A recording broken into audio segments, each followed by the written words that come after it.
Well, Tim, here we are in Yuba City, California, and we're visiting our good friend and brother Don Cornett today. And we're doing oral history for a project that we're doing for the guys that we served with.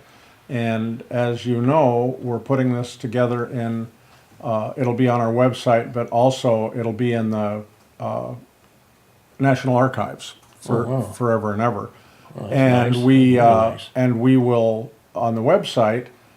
We've committed to get funding to keep the website active for 100 years. Right. So that will be so generations of family members, friends, grandkids, whatever, will be able to go and actually see in person and hear the voice of their Vietnam vet, to hear the story about what their service was like. So What Don, we did for our country. for Don, I'm so happy to be with you. Yeah, me too, John. Ser- Nice ser- seeing you again, John. Seriously. Yeah, same here, And, John. you know, a little while. Pound for pound, I'm saying this and I'm serious. Pound for pound, Don was probably one of the best soldiers that I served with in Vietnam. I appreciate that, John. So to start, I'm just going to do a little background. Where were you born and raised? Roseville, California. Okay, and what's your date of birth?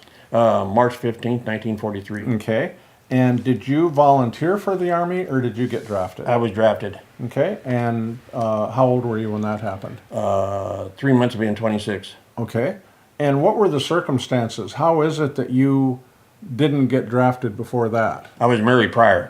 Oh, so you had a deferment. Right. Okay, good. Then I got the divorce. Then I got the 1A.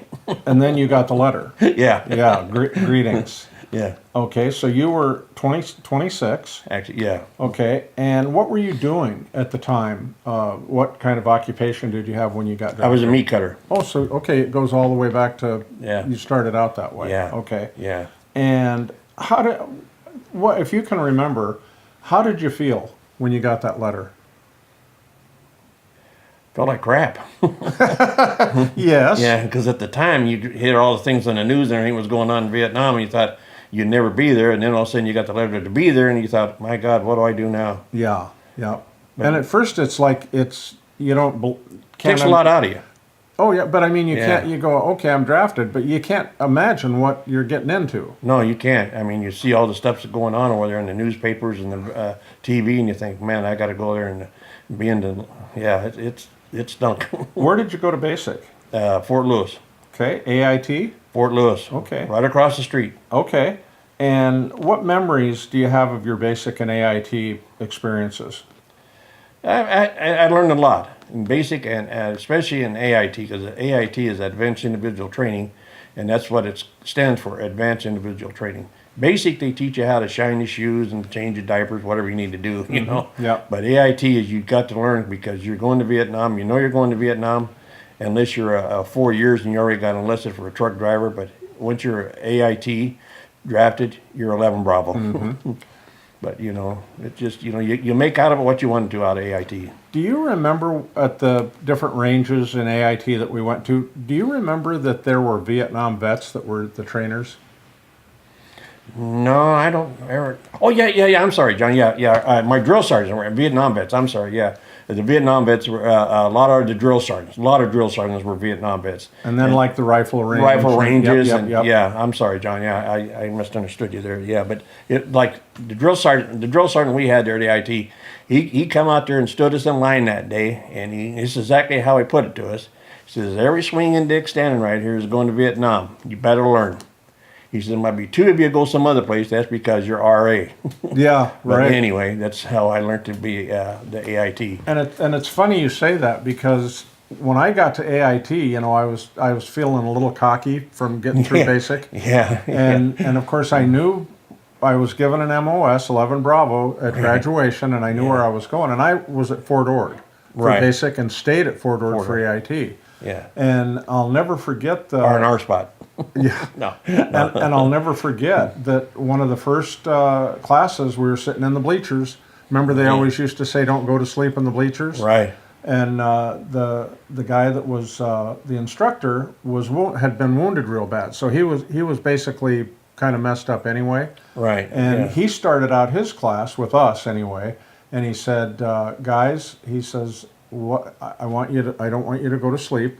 I want you to try to listen to everything I'm telling you. And he said, because, and then he broke down. Yeah.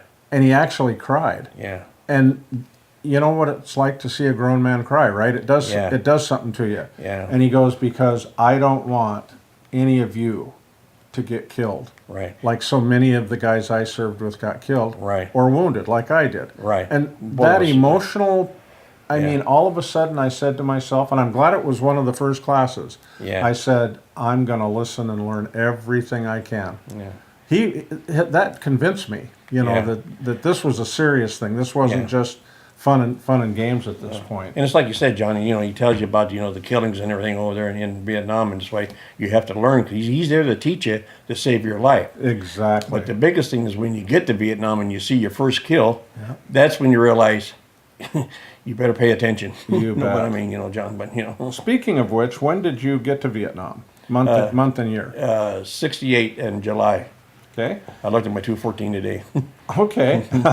And so all of us flew in. Right. They opened the. I come out of Oakland. I flew out I of did Oakland. too. Yep, same thing. Flying Tiger Flying Tiger Airlines. And so we get there, and they open the door. What was your first impression when you stepped out to Vietnam? I couldn't believe I was there. It stunk. The heat Yeah, well, actually the heat. and the smell. Smell, yeah. Yep. The heat was one of the biggest factors also. And I remember one of my experiences is there was a whole bunch of guys lined up Yeah. with duffel bags. And they had jungle hats on. Yeah. And as we got off, they were getting ready to get on to go home. Right. They were getting on the Freedom Bird to go home. And I remember looking at them, and they did not look. I mean, there was something about them that just didn't look right. Yeah. And of course, I later recognized the fact that those guys had been, you know, through 12 months of combat, and Right. and the people that, like when you and I got there, we Yeah. didn't come home the same. Yeah. You know, we would be standing Yeah. in a line when we Yeah. ETS'd, and we didn't look the same as when we No. when we went in there. We actually had a puzzle look Yep. when we got there, and they had to look like, well, I'm going home, but they were sad, but they were going home. Yeah, Because they lost a lot of guys with them. exactly. you know, Exactly. And with us going there, we had a face of like, oh, you know, but yeah. What do you remember when you arrived at Charlie Company area? You'd already went through the bleachers. You got your orders. You're Yeah. going to the Wolfhounds. Right. We'd never heard of the Wolfhounds, so Hounds, we no. didn't have any idea what Yeah, we were yeah. getting into. Yeah, they called your names in that Quonset hut where you sit. Yep. And they had chow and stuff there, and then they called your name, and they could just tell you when you hear your name, that's the unit you're going to go to. And they had the 25th Infantry, and they said Cornett and a bunch of other guys' name. And they loaded us up in the Deuce and a Half and Yeah. drove us to the Coochie rear area. And I thought, boy, this is different. You know, it's not basic training anymore. It's like, you know, this is for real, Don. Pay attention. And then our first sergeant come out and told us what to do. Anyway, they started processing us, and then that's from then on. You got your gear. Yeah, You got went all to the the gear. you went to the supply room. Right, went to the supply room, and I never forget this. That one sergeant told us, take your duffel bag, take 3 things out of it, not personal, so that Viet Cong and NVA wouldn't take stuff to write letters back home if you got captured. But make sure you took just 3 things out of your personal things out of that bag and throw that duffel bag over there to the other duffel bags. And I'll never forget it. There must have been over 200 or 300 duffel bags already there. So I thought, whoa, what's going on now? But I remember that real good. They said, take your duffel bag and take 3 personal items, but no names on it. And then, anyway, So I'll never forget that. what do you remember about the unit when you actually? Where was the unit when you got? When I got to Coochie to the barracks, they assigned us a place to sleep into the barracks, and when I went in there, all these guys were sitting in there with bandages all over their arm and slings and around their head, and I thought, my God, what am I getting into here? And what is happening is those guys there were leaving, and I was replacing them. Exactly. Did you know anything? Did you know that you were a Wolfhound now? I mean, did the Wolfhound name come up, or did they say? Right, yeah, they had the Wolfhound unit. I mean, they told us we were 2nd to 27 Charlie Company Wolfhounds. Yep. But I didn't know anything about the Wolfhounds until later on when I'd learned about them from another fella that was been there longer, that was in the unit before we went out to an ambush. Yeah. I remember the very first thing I learned about the Wolfhounds is when we were in the bleachers. Oh, yeah. Before we got trucked out. Yeah. And he called my name out and he said, Wolfhounds. And he looked at me and he said, I feel sorry for you. Yeah. And I mean, and that's Yeah. all he said. And I go, why? Yeah. In my mind, I'm going, why did he say that? Yeah. Well, we found out why later, yeah. later. I've talked to guys today, John, that they see that, as Purple Heart veteran and stuff, and that's what unit I was with. I said, the 25th, and they said, well, what unit? I said, well, I was with Charlie Company 2nd and 27 Wolfhounds. He said, Wolfhounds? Oh, and I yeah. said, yeah. He said, oh, my God. He said, you're still alive? I said, yeah. He said, you guys had a warrant after you guys. And I said, a warrant? That's true. He said, yeah, the NVA and the VC had a bounty. A bounty on you, not a warrant, but yeah. And I was really surprised about that. Yep. And who were the first guys that you met when you went into the platoon? First Sergeant Vasquez? Marquez. Marquez, Yeah. yeah, Marquez, yeah. And then I met Sergeant Garcia, and he kind of took me under his arms for because I was told I was going to carry the M60, and I told the first sergeant I never knew how. I only shot the M60s maybe 2 classes in AIT, and he says, don't worry about it, Cornett, you're going to learn. Because in the military, they don't call you your first name, or they call you all by your last name. It's like John, they didn't call John, they called him Bigg John later on, but they used to say Quintrell or Garcia, but they never called you first name. And where was the platoon operating at when you joined them? They were at a hard spot, and I really can't remember it, but I remember I was helicoptered out to us. There was 6 of us to a hard spot. Okay. I remember that. Who was in the platoon that you first remember meeting, besides Marquez? And Garcia. Dunnick was there. Okay. Alejandro was there. Okay. Doc Flores was a medic. Pretty sure it was Doc Flores. Yes, he was. And yeah. then Alejandro, I can't remember his last name. Deanda? Yeah, Deanna, he was there, yeah. Got a lot of John, I can't remember the name. Cush and Manarelli? Malorelli, yeah. I remember the names when you say them now, yeah. yeah. But I mean, a lot of the names I forgot. You just, your memory's some of it, but sometimes my memory's not good. And if you close your eyes, you can see them. I mean, it's like you know exactly who they were. Yeah. When did you experience your first firefight? That night, in an ambush. So you were baptized the first night. fire. Yeah, we were in a rice field, a U-shaped ambush, and they opened up on us. What did you feel like? If you can Scared. remember, what did you feel like? I was laying there and I pissed my pants because I was so scared. Yep. I thought, my God, this guy's trying to kill me. Here I am, a California boy. I shot a couple of deers in my life, but I've never been shot at. And it's like, boy, if I don't make this to kill them, they're going to kill me. And so did you have an opportunity to shoot your weapon that night? Yeah, the M60, yeah. And who was your assistant? I think it was Danny Dietz. Okay, that's right. Yep, Dan was. Yep. Yeah, Danny Dietz, and I forget the other fellow's name.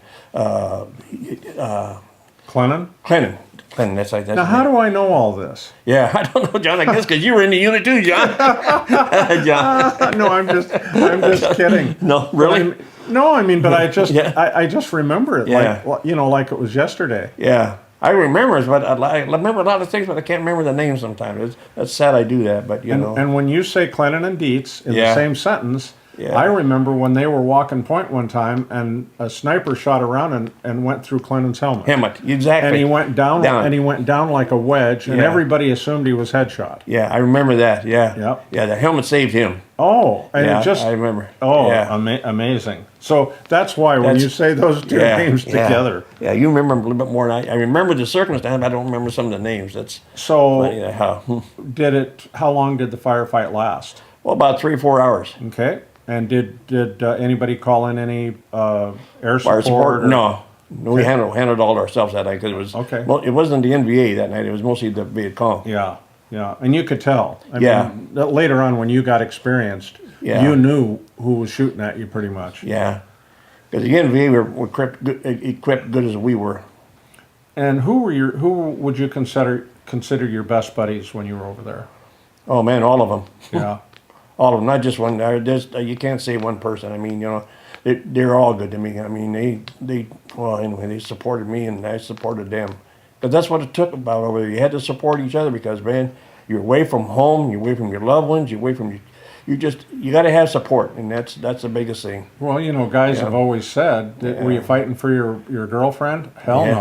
no. I was fighting for the guy to my left and the guy to my right. Right, yeah. And And he then- was doing the same. Thing, exactly. And then at night when you put the ambush, you make sure you had it together because you say, okay, Danny, you sleep for an hour, we'll sleep for an hour. Yeah. Anyway, yeah. You covered each other's rear end. Actually, you covered the whole platoon, really. Yeah, you bet. And did you get to take an R&R while you were there? yeah, I took an R&R to Cameron Bay. Okay. Yeah, that was real exciting. What was it like down there? I mean, I never got there, so I mean, what was it like? Just a big beach, and you were still in Vietnam. Okay, yeah. But I mean, it was funny because I still laugh about it because it's like you didn't go out of country. No. And I got a 3-day pass one time to Vung Tau. Vung Tau, Which is, yeah. I'm assuming, exactly like Cameron Cameron Bay. It was Bay, the yeah. beach and Yeah. so forth. So funny because it's like here you are in Vietnam, but you're going to go R&R in Vietnam. Yeah. No, but anyway. And how many months did you serve with the Wolfhounds? Hey, I think it was 6 months, John. I think Okay. was reason I left because when I stepped on the booby trap, my wife then found out about it and she really got teary-eyed. So I went in and talked to First Sergeant. So I signed up for 3 years. Okay. So Okay. that's why I had to leave the Vietnam. That's why I went from 11 Bravo to 68 Bravo, Which was helicopter repairman okay with the 725th Maintenance Battalion, in 25th Cucci? in Cu Chi. And so you did the rest of your tour right there. In Cu Chi, yeah. Okay. Yeah. What was that like? was With the helicopter guys. It was so nice, John. It's hard to believe I would say so nice because you're in country, but you have a cot you get to sleep on. Okay. You have 3 hot meals a day. You have a hooch maid that comes in, does all your stuff for you. Still, you got to be military. You got to salute, all that stuff. But I mean, you feel safe. But I didn't feel safe because we always got mortared at night. Yeah. Because Cu Chi was famous for tunnels, a lot of tunnels.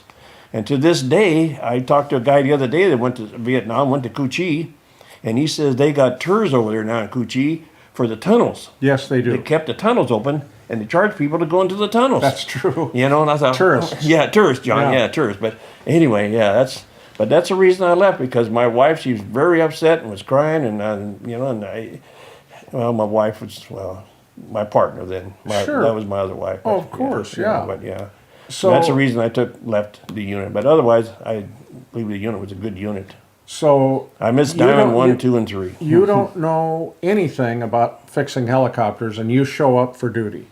Yeah, because What? I never got a, that was my secondary MOS. So how did you? I mean, how did you operate? I mean, The same thing Sergeant Vasquez told me. You'll learn. That's exactly what I did, John. And so, would you change the oil? I mean, I don't know anything about helicopters. Would Yeah. you change the oil and check the spark plug? No, Or I what? had the turbine blades because the helicopter's all turbine. Yes. And it's got a big housing on the back. And you pull this housing off. It's like a flywheel in a car. Okay. And it's got these blades in there, and you got to measure these blades, and then you pull that off. It's just like tearing the engine apart in an automobile, except it's turbine. Okay. And you have to measure the blades that go under because the blades got a certain inches they have to be, centimeters, whatever. But anyway, and then the rotor blades, and you have to learn how to hold the stick up when the rotor blades are coming around, and they mark it, and then and then you know the blades are pitched right. But anyway, Unbelievable. It's quite a lesson I learned.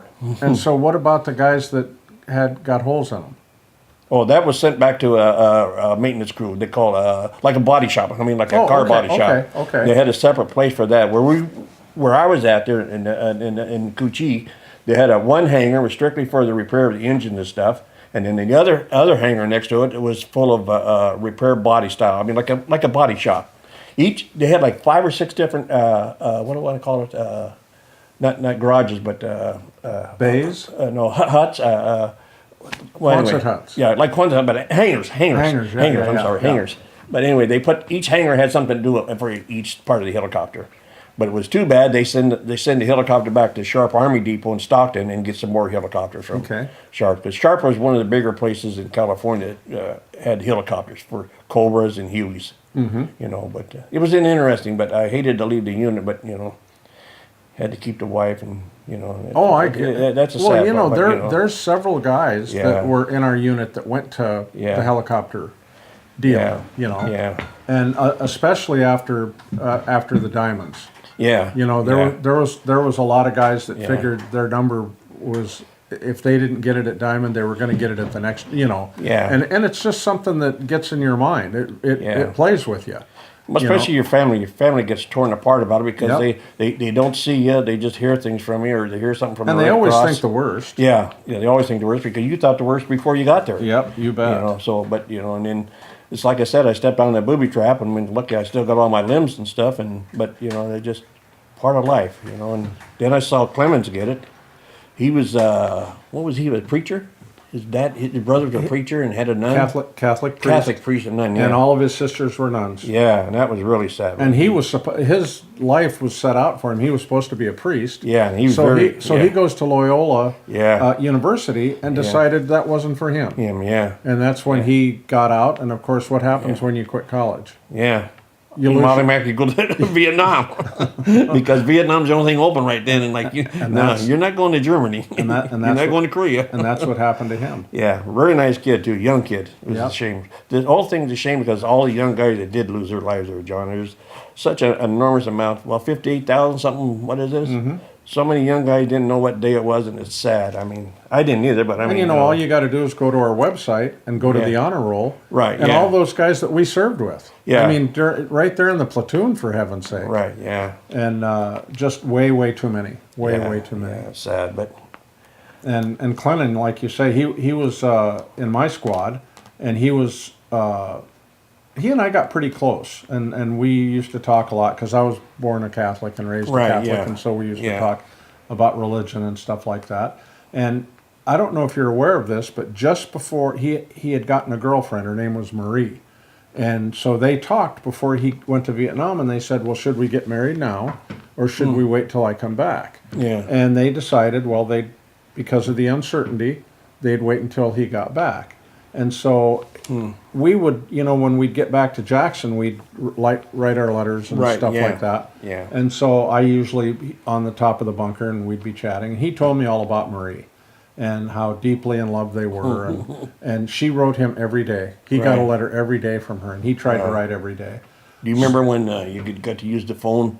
You had Mars emergency? Station. Yeah, you go to Mars Station And stand in line. then you get there and it says, "Can you hear me?" Over, because you always had to say over after you got done talking. Yeah. And my wife then she says, "Well, you got to keep saying over," because she had to say over too when you talk back there. Yep. But that was one thing I remember compared to the. I got one. to the I got one Mars station. station. Yeah, in John, 12 12 months. Yeah, yeah. So when he got killed, when he stepped on that 105 round and Yeah. blew him up, when we came back to Jackson that day, everybody was absolutely sick. I mean, Yeah.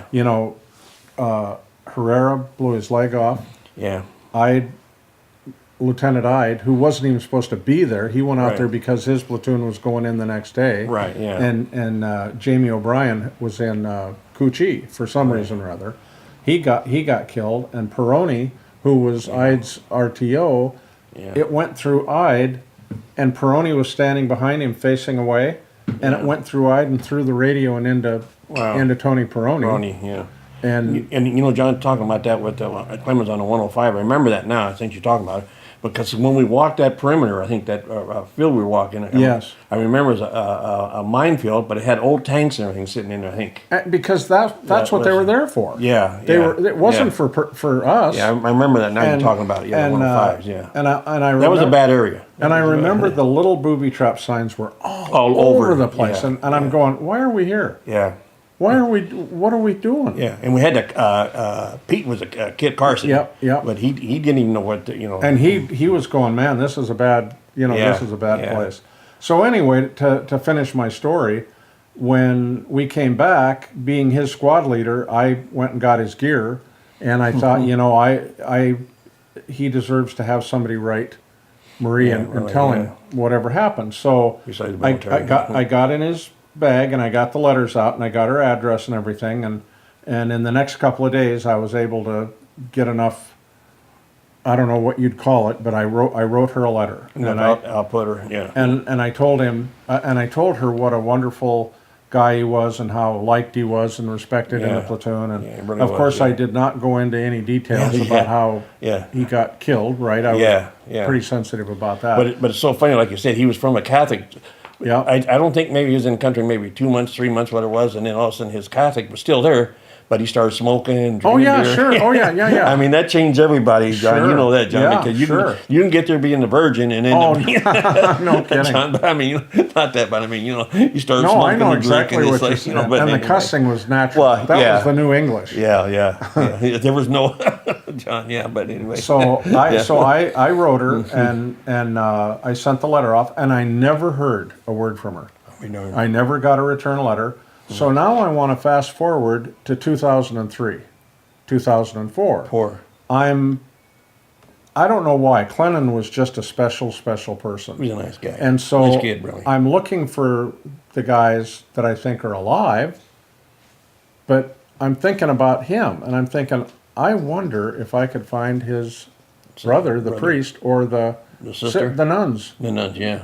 And I looked, and lo and behold, I found? found Sister Barbara. Wow. And she was working in a hospital in Chicago. And I contacted her. Wow. And it was very emotional. I can't even tell. I can I imagine. could barely Yeah. talk.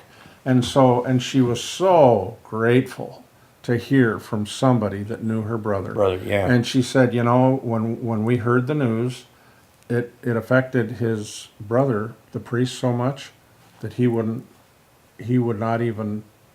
didn't show up to family reunions much anymore. Be darned. And she said, and we never knew what happened. The Army never told us. Yeah. They just said, this is the date. Yeah. This is the Vietnamese province that it happened in. And they had a couple of different categories. Yeah. Explosive device. Right. They had about 5 things. Yeah. And so I'm talking to Sister Barbara, Ed's sister, and she is so grateful that I can tell her that I was with him the day that he died, and how I assured her that there was no pain. Yeah. He felt nothing. It happened so quickly did that. that he didn't suffer, and that was what they were wondering about. Yeah. Everybody wants to know, did he lay there in a pool of his own blood and die over the next hour? No, Yeah. and so forth. Yeah. And so then I assured her of that, and I don't even know what compelled me. I said, Sister Barbara, whatever happened to Marie? Yeah. And she said, do you want to talk to her? I was thunderstruck. Literally, I was speechless. And I said, I beg your pardon? And she goes, well, she's right here. Would you like to talk to her? Oh, we darn. And I said, well, why is she there? And she said, well, after Ed died, the family was close with her. She came to work with me at the hospital and has been ever since. She's been with me all these years working at the hospital. And she says, here she is. And I thought, what am I going to say? Yeah. And so What do you say? she got on the phone and she goes, this is Marie. And I said, Marie, Wow. I mean, I was just, I was in tears. Yeah. And I said, I'm the guy that wrote you the letter from Vietnam about when Ed died. And she goes, Wow. I know exactly. She says, I have that letter in my Bible. Wow. She goes, and I look at that letter on the anniversary of his death every single year. And she goes, first of all, I need to apologize. And I said, what? And she goes, I should have written you. But she goes, I was so devastated. Oh, I can imagine. That she says, I kind of went inside myself for a while, Right. And I said, well, I said, I just want to let you know that I used to sit with Ed when he was writing you letters, and he always told me how much in love he was with you, and you were the love of his life. And she goes, and he was mine. Yeah. And I said, so I guess I was trying to keep the conversation going. Right. And I said, well, did you ever get married? Oh, no. She says, he was the one, and then there would never be any other. Really? And so that was such an emotional thing for me. I mean, after I ended that conversation, I sat there at my desk and I just bawled. Yeah. Wow. What too? Yeah. And I have been in touch with Sister Barbara several times, after that and so forth. Yeah. So what did you do? Now, you left Vietnam when?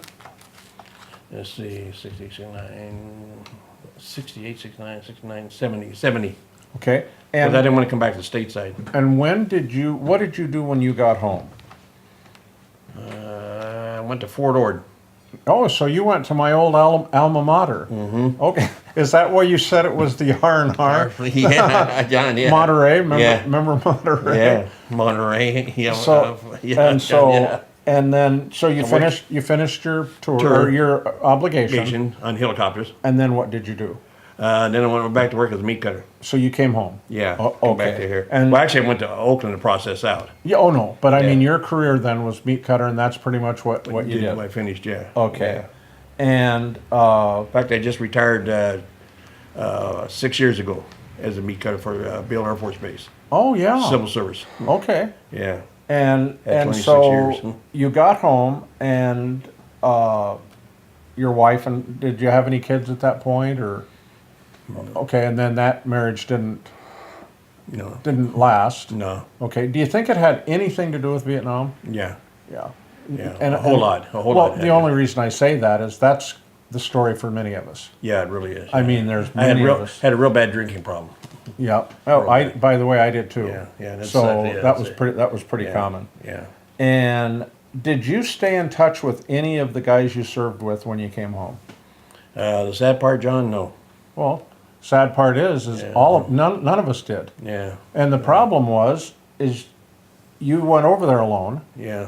and you came home alone. Yeah. And so when you got home, you go, well, Manarelli, where was he from? Well, I don't know. Yeah. How about Cush? Garcia. And we called him MF. Right, yeah. And I didn't even know what George's first name was. So you went back to being a meat cutter, Right. which is what your career was. Actually, before I got- ended up. Right. Do you remember? Did you keep in touch with any of the guys? No, like I was saying, John, it's sad that I didn't because your mind was so full of Vietnam. You couldn't talk to nobody. You even had problems talking to your wife, your brothers, sisters, even people on the street. Because if you remember right, they sent the orderly room and sent out a letter to your family saying, "Don't be surprised I if remember. your boyfriend or girlfriend, whatever, got out in the middle of the Son. street and peed out in the middle of the street, or he started eating out of a can, or if he Yep. did dirty things that you wouldn't understand why he's doing it. The reason he's doing all this stuff because he had to survive in Vietnam." I remember. I remember that letter they sent out. But, Yep. you know, but get back to what you were talking about a while ago about Clinton. This guy I met there at Fort Lewis, Washington. His name was Danny Lawson. He was from Sacramento also, a young kid. He was 19 years old. Anyway, I got to meet him, and I was talking to him. Anyway, he had a $5 bill. He says, "Don," he says, "here's what I want to do for you." I said, "What's that, Danny?" He said, "I'm going to tear this $5 bill in half." He got half, and I got it. I still got it in my wallet. Oh my. And he says, "We'll buy a beer when we get back." Unfortunately, Danny only made, I think, 3 months in country. He was in an APC. He was with the 9th Infantry, and they had an RPG Mechanized. mech unit. Yep. Mech unit. And anyway, an RPG round went to the side of it and killed him and everybody that was inside the RPG. I mean, The personnel carrier. personnel carrier. But anyway, he was from Sacramento. And another guy I met was George Apple, and he worked for the fire department. And him and Danny Lawson went separate ways with me, went separate ways. And George Apple stepped on a booby trap and lost his leg. But now George Apple, I haven't seen or talked to him for a long time, which I should. But anyway, I just thought I'd throw that in a little bit. But you did. At least you did. Yeah. Reconnect. Yeah, but like I said, I still got that $5 in my wallet still. But you know, and when I went to the memorial in September with my nephew, I saw Danny's name Yes. on there. Yes. But a lot of guys' names on there I knew, but you know. And that is a very, Very sad. emotional. That brings back a lot of memories. Yeah. So- People that don't know that memorial should go see the memorial in their Mm-hmm. life, because that's what it's all about, really. But Yep. you know, And that's what our freedom's for. You know, and it's sad, but That's the reality of it. yeah. So, what else is there that I haven't asked you about Vietnam that you would want your grandson or anybody watching this years to come would hear from you? Mostly Vietnam, you made out of what you want out of it. If you had a negative outlook at it, you're going to have a negative all 12 months. And the best thing is that just make out of it like a job. Just do what you had to do. Even though you had to shoot somebody or whatever, or work on a helicopter or work on a truck, you made the best out of it what you could. Yeah. But the sad part of it is how we got treated when we got back. It's compared to today, it's like, I don't mean to be against the military, but we were treated like crap. They spit on us. Even today, people come up and say, "Oh, thank you, thank you." Why didn't they do that how many years ago to us? You know, I mean, I didn't ask to go over there. A lot of guys didn't ask to go over there, but you know, you had to do your duty. Otherwise, you went to Fort Leavenworth. And Fort Leavenworth was not a good place to go. But you know, it's part of life again, and you have to move on. And I moved on with a lot of things, but it's hard. It really is hard. Well, one of the things Yeah, that hard. we can feel proud about is because of what happened to us Us in Vietnam. has never happened to the guys from Iraq, Afghanistan. And Desert Storm, yeah. They and the country finally woke up Yeah. and said, you know what, we treated these guys so badly, we can't let that happen again. Yeah. And so we've seen the result of that now. When guys come back from their tour, people meet them at the airport and Yeah. welcome them home and so forth. Yeah, I was down at the airport not too long ago, and all these people were there, and I couldn't figure out what they were doing, waving the flags and everything else. And Yep. here come these two guys in Air Force uniforms. I says, "What's this all about?" And Yep. I guess they just got back from like Johnstown from Iraq or something. I And don't you know what? They can thank us for that. Yeah. Because we're the ones that paid the ultimate Sacrifice. sacrifice for them not Yeah, to really. have, I mean, you figure out- have to go through that. Yeah, 58,000 guys. That's what I call a big sacrifice. And like I said, the way we were treated the whole time. I mean, in Yep. Vietnam, we weren't treated like that. We were treated like military. We were treated the way we were supposed to be treated, you know. Yep. But when you get home, they didn't treat us like that, and it's very sad, Yes, it is. you know. But Winding up, I'd like to ask you, what is your definition of a hero? well, my definition of hero would be my dad. Taught me the right from wrong and how to live compared to today's heroes. I don't mean to be obsolete on kids' dads today, but compared to the way my dad raised me, I've learned a lot from my dad, and I think that's what helped me from Vietnam and my other lives and stuff. I mean, you know, not lives, but you know, kids today want everything handed to them. When I was growing up, my dad, you know, you had to work for what you got, and I still say my dad would be my hero. You know, I mean, there's heroes all around. Like I was telling John about what's his name, flew that rocket, whatever it was. Who? Jaeger. Jaeger. I mean, Yes. there's big heroes all around and stuff, you know. But I look at my dad as a hero to me. He taught me right from wrong, and he just, you know, he got me through my younger life, and even talked to me before I went to Vietnam. He says, "Son, make out of it what you want," and it's very true. You make out of any job that you want. And he taught me that years ago. If you want something, you got to work to get it. Do you think your dad had anything to do with your work ethic? Yeah. My dad was from Oklahoma, and he was a good old boy. He delivered, when we were kids, he used to deliver ice to the houses. Mm-hmm. They didn't have ice boxes then in restaurants. He'd deliver ice to the houses and restaurants. And then during the wintertime, he delivered stove oil. And then all the time he come home, he always made sure we had something to eat at home. We weren't a rich family. He used to cook us a mush at night. We had cornmeal mush for dinner. And then the next morning, before we went to school, Dad took that leftover mush, put it in a bowl, plastic bowl, put it in an ice box, and then turned it upside down in the morning and slice it and then fry it for us. That was I'll be darned. that was our breakfast for the morning. Sure. You know, and then he'd go get milk from the dairy and get the cream off it. But anyway, that's, like I said, my dad was always my hero. He, Yeah. you know, he taught me right from wrong, and I think that's what got me through a lot of things in life. And my wife now has passed away, and she did a lot for me to help me back, because we got married in '79, and how long was I out of Vietnam, and I was still drinking. And she got me through a lot of things. You know, I still have bad dreams today, even still then, but you know, but like I said, my hero would be my dad, you know. But there's a lot of heroes around, but my dad would be my biggest hero. Like I said, he taught me right from wrong, and that's, you know, a lot of kids don't get that today, and it's sad. That's true. Very sad. Today's kids are, I don't know how to put it. I think they ought to have the kids today go in the military for a year and then, you know, after they get out of high school. Well, in that vein, let me Yeah. ask you this. What advice do you have for today's kids and the kids that are going to be coming in the future? Well, my biggest thing is accept what you're going to do and make a plans. Make your plans what you want and what you don't want, and go for that goal. Set out a goal for yourself. Like if you have kids, do for your kids what you would do for your dad did for you. You know, just make everything for their life very happy and exciting, and treat them right from wrong, and like just keep going back again today. It's like today's kids, they don't know right from wrong. The way they dress today, it's just amazing. My dad would box my ears up a couple times if I dressed like that. But anyway, just kids are different today. They want everything handed to them, and it's very sad, And I look at my grandkids, not like their dad has treated them real good too, and you've got real nice kids. They've got good jobs, and but they're a little older now too. So, but anyway, John, Is there anything else about Vietnam that I didn't mention that you think is important that you want to mention now, or did I cover it pretty well? Yeah, you covered it pretty well, John. It just things happen there that I'd like to talk about, but we don't have a lot of time. So like in the firefights we've had, and the bodies we had to contend with, and stuff like that. And like that one night we had the NVA come across the Cambodian border, and the first sergeant told us to quit fire, don't shoot. We had the starlight scope at them and everything, and we could see them. But he says, whatever you guys do, don't breathe, don't make one bit of sound, because we're going to get destroyed. And I don't know if you were at that time there, John, or not. But I remember it like it was yesterday. we were at a U-shape ambush, and they were coming down the road, and you could see them.